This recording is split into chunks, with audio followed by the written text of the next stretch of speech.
So I give you the next governor of the state of Texas.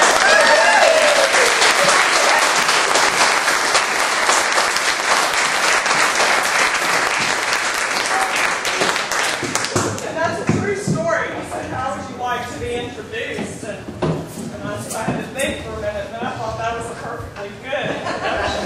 So we might as well use it. I'm going to play mom and kind of move some chairs out here because we've got people walking in, and I want them to have a place to sit.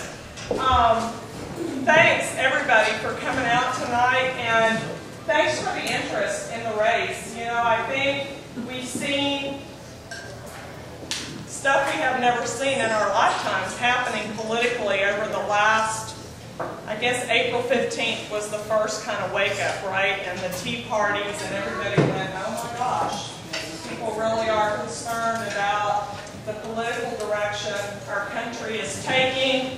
And of course the flip side of that was it's just a fad. And then it happened again in July. And then it happened bigger and bolder on September the 12th. And it just continues to grow. And so we find ourselves in Texas in a position to lead the country. I believe that. I'm getting messages from across the country. I was pretty pleasantly surprised as we launched our campaign Facebook site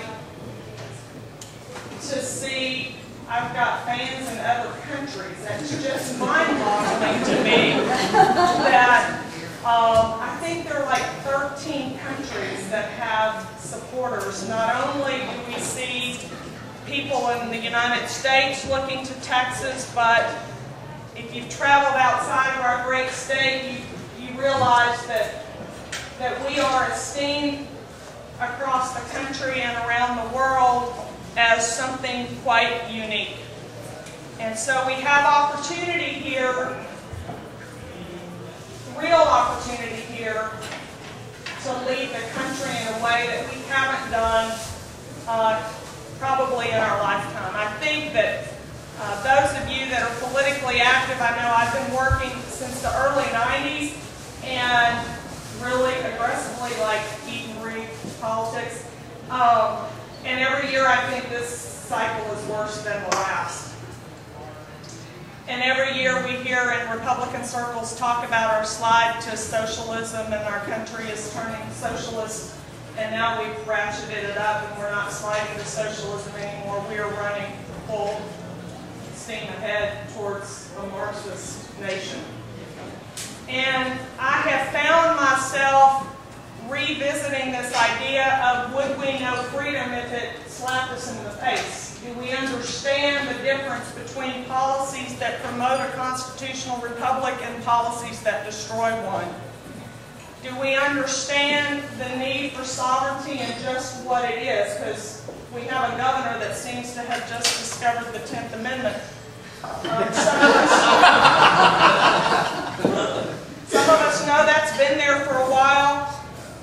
I've been talking a lot about state sovereignty and the proper role of the state in relationship to the federal government. And I had an occasion, I've been studying a lot nullification and interposition because those are the tools that the founders said the states must use to keep this federal government that we created in check. We know, read their writings, they knew the federal government was going to seize power from the states. And the people argued we can't form this coalition of states, we can't form this federal government because we'll lose our sovereignty, and the writers said no, we won't lose our sovereignty because states are sovereign. And Jefferson wrote to Madison in 1798 and he said, resolved that if those who administer the general government be permitted to transgress the limits fixed by that compact being the United States Constitution, by a total disregard to the special delegations of power therein contained, that the several states who form that instrument, being sovereign and independent, have the unquestionable right to judge of the infraction. It's our right as a state to figure out when they step outside of the bounds of that compact. And that a nullification by those sovereignties, a nullification by the state of all unauthorized acts done under color of that instrument is the rightful remedy. It's our job as a state to nullify federal actions that step outside of the bounds of the Constitution. We've not done that here in Texas. Our friends in Montana did a few years ago when they got real ID. Their state legislature said bad for the citizens of Montana outside of the realm of the Constitution, nullified in the state legislature of Montana. We're not going to implement real ID here. That's a foreign concept in the Texas legislature. It's one our governor should have been championing. I believe our legislators would have stepped up and delivered had we had some leadership and some understanding of history. We've got a constitutional republic here in Texas, an executive branch, a legislative branch, a judicial branch. They have the same responsibilities here that they do at the federal level. So we have an able Attorney General. Would you agree with me? Greg Abbott has served the state of Texas admirably. If we encouraged him to defend Texas, he would defend Texas. Interpose in these places where we haven't been able to get the legislature to nullify the law yet. And where does the fight start?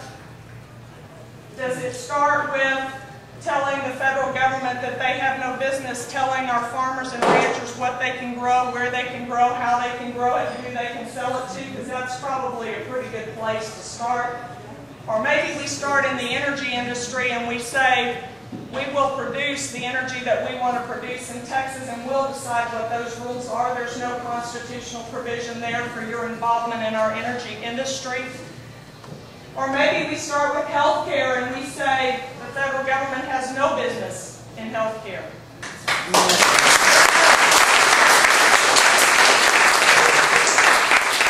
That's pretty scary. I'm a registered nurse. Some of you in this room have Medicare. Some of you are Medicare beneficiaries. Some of you have worked your life and you paid those insurance premiums. And now you're at a place in your life where when you're ill, you need that Medicare coverage. I understand that. I don't want to leave you in the gap. But I think if we're going to be effective leaders of a constitutional republic, we've got to at least understand the proper role of government. I say often that I think our society rests on three pillars. I think we ought to remember what those are, and maybe yours would be a little different than mine, but I'm going to submit to you that the three pillars of this society that we live in are individuals and families, communities and churches, and the government. And healthcare don't belong to the government. It belongs first to individuals and families, and perhaps in situations that are very difficult for people that have faced hardship, it belongs in churches and communities, but it never belongs at the foot of the government. And when we try to put it there, we all will suffer. We all will suffer, and the end result of that is worse care, higher cost, and less availability to all the people. So we've got to begin to back government out of health care. And while that's a good policy at the federal level, it's a good policy at the state level. The state of Texas has become a provider delivering health services. They've moved way beyond regulating and licensing to ensure safe care and gotten into the delivery model. And so now private providers are having to compete with the state government for business. It's not good for Texas. It's not the proper role of government.